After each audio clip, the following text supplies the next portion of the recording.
Muito bem, muito bem. Vindo aqui para fazer a nossa aula de número 3, do nosso curso Brasil Oficial. E sem mais delongas, eu já preciso dar alguns avisos importantes. Dois avisos importantes. Primeiro aviso, a aula 3 está relacionada à aula 2, que por sua vez está relacionada à aula 1, que está relacionada à aula 0. Assistir a aula 3 isoladamente, eu vou até fazer um esforço aqui de contextualização para você aproveitar o vídeo, mas é importante você saber que essas aulas estão encadeadas dentro de um contexto, tá bom?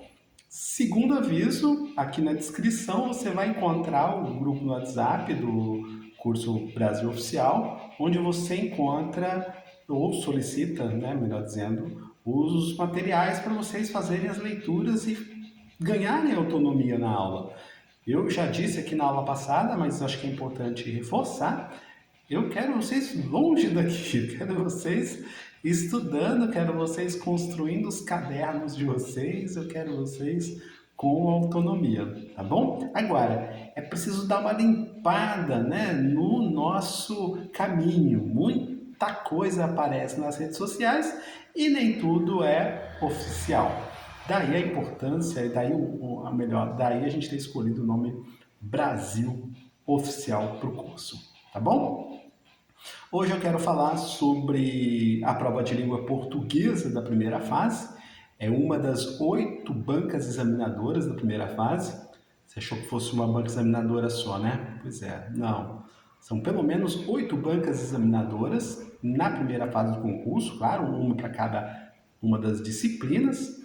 E eu diria que a prova de língua portuguesa, ela é uma prova um pouco diferente das provas de língua portuguesa que você encontra nos outros concursos. E como é que você vai fazer para estudar para o CACD?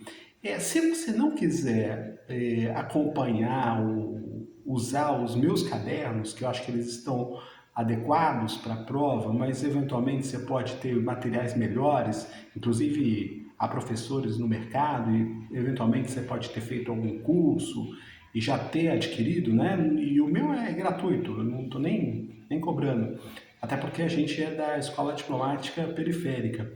Mas o fato é que no meu material eu já separei as partes do Celso Cunha que você precisa ler. Isso, além do Celso Cunha, eu separei alguma coisa também de outros livros para te dar a propriedade da linguagem e te dar também correção gramatical. Então, tem alguma coisa de linguística também, né, que é super importante para essa prova, o uso da linguagem.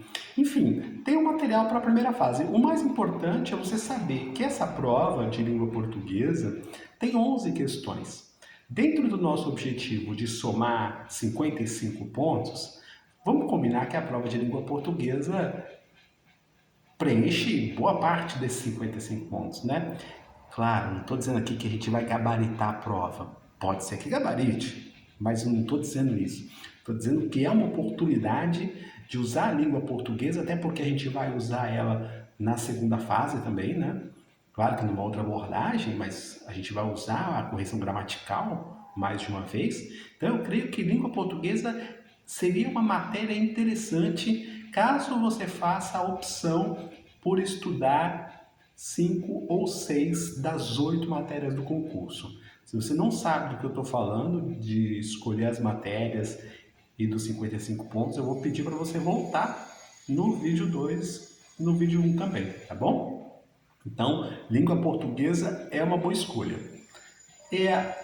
Escolhendo a língua portuguesa, você vai pegar o meu cadernão ou vai pegar o material de língua portuguesa para o CACD que você tem. Certamente ele terá questões anteriores.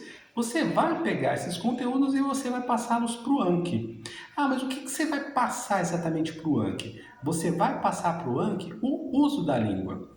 Tem uma coisa na prova de língua portuguesa do Itamaraty que eu acho muito interessante e explica por que eles escolheram boa parte dos exemplos, essa pegada do Celso Cunha, né? É porque o Celso Cunha fala de usos da língua. Então, em rigor, não existe existe, claro, uma norma culta, naturalmente.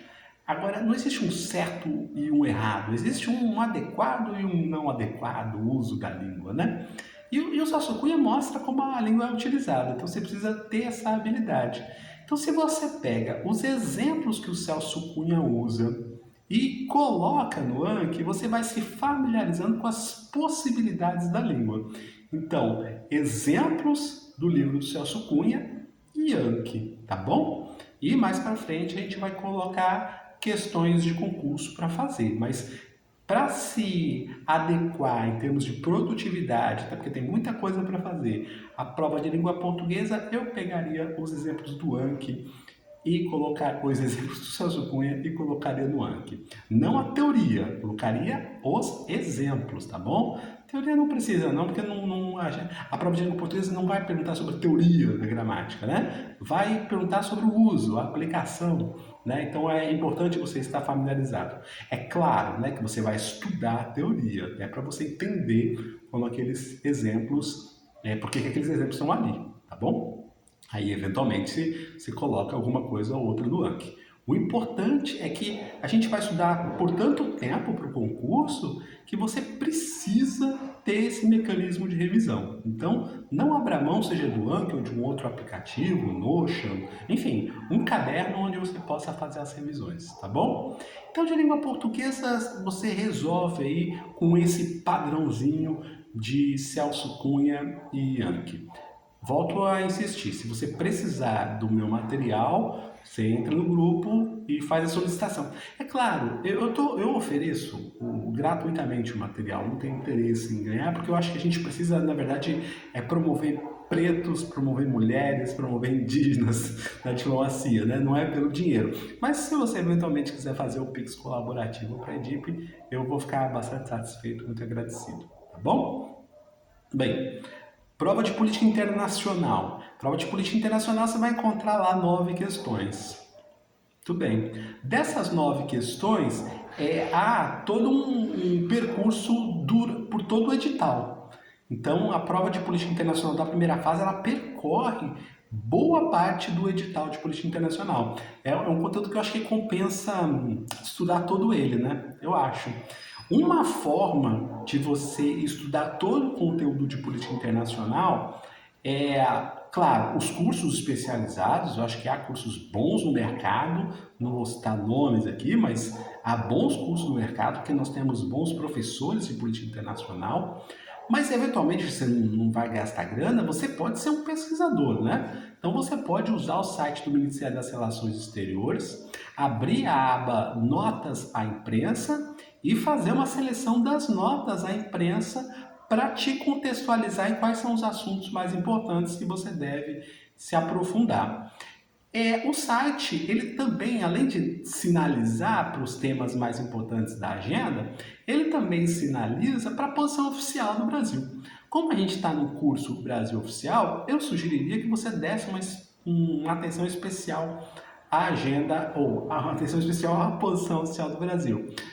Lembrando, eu particularmente, também fiz a apostila das posições oficiais do Brasil. Eu tenho feito essas apostilas desde janeiro com a volta do governo Lula, né, o Lula 3. Então eu tenho acompanhado as notas e, claro, né, já está organizado. Então, se você não quiser lá organizar e ralar um pouco, eu também posso disponibilizar para você. Beleza?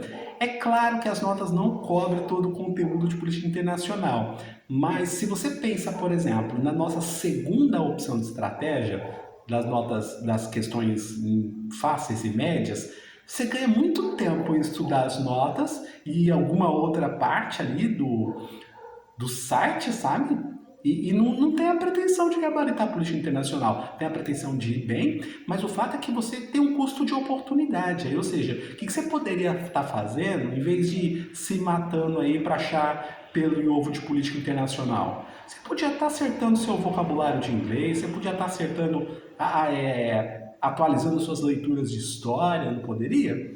Então, vamos avaliar bem se não é mais importante espraiar o nosso conhecimento por todas as disciplinas do edital, sobretudo nas questões que são fáceis, nas questões que são médias. Esses pontos não podem ser perdidos por falta de leitura, compreende?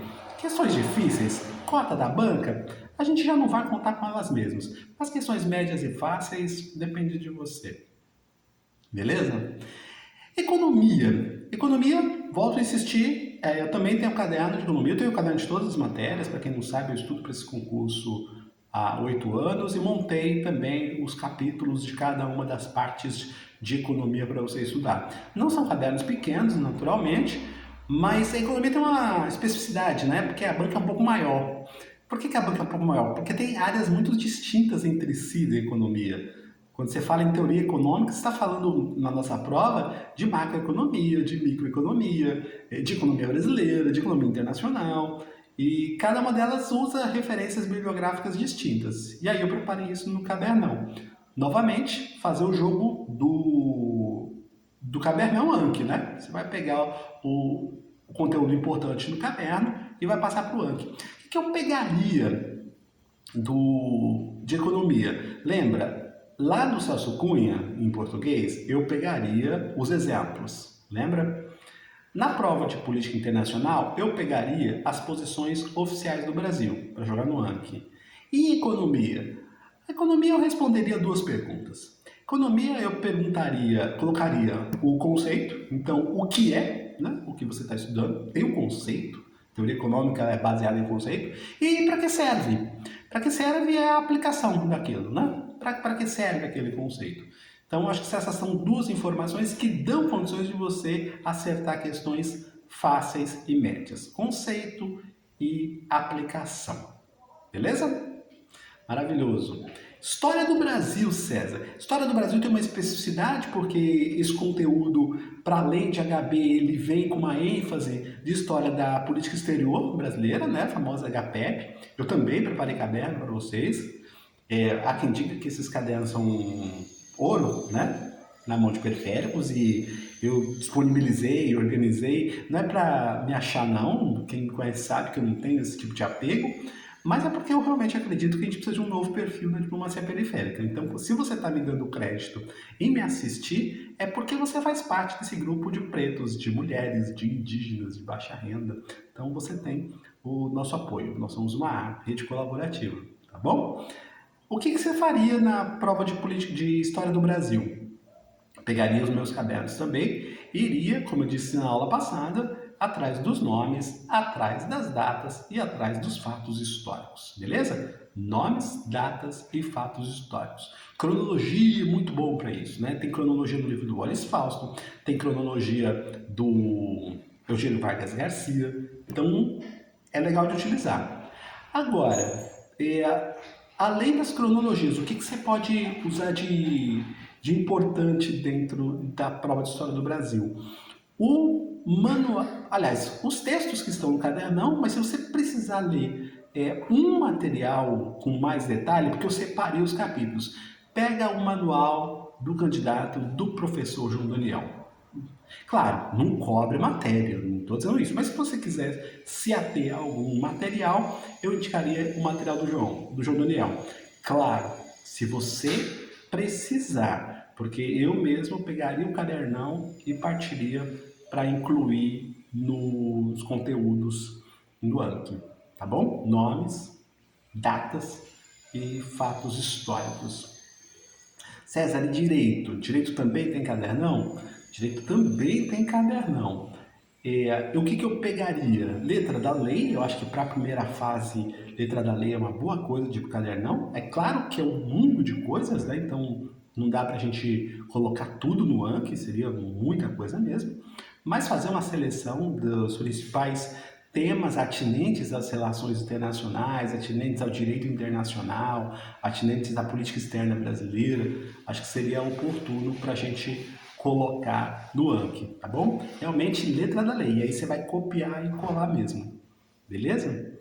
Bem, inglês. Inglês é uma matéria importante, gente. Tanto para a gente fazer os pontos, que eu acho que compensa também fazer, são 9 questões. Geralmente a gente tem uma familiaridade com o inglês. O pessoal confunde, né, a familiaridade com o inglês com fluência.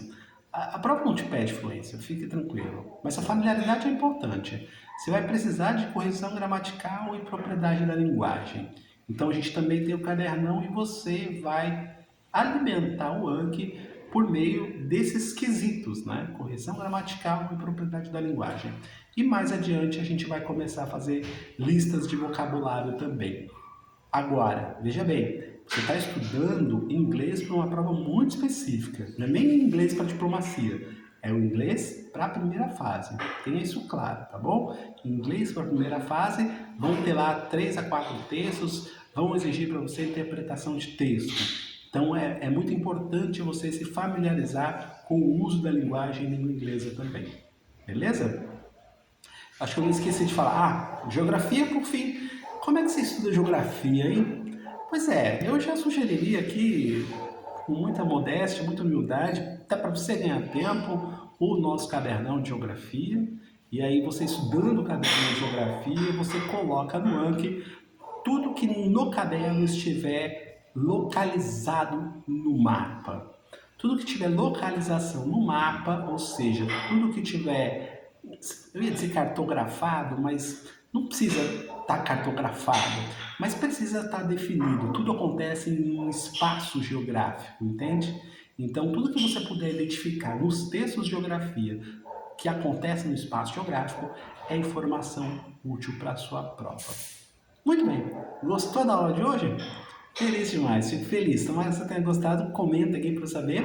E, claro, vou deixar o link para você entrar no grupo, tá bom? Grande abraço e até a próxima aula.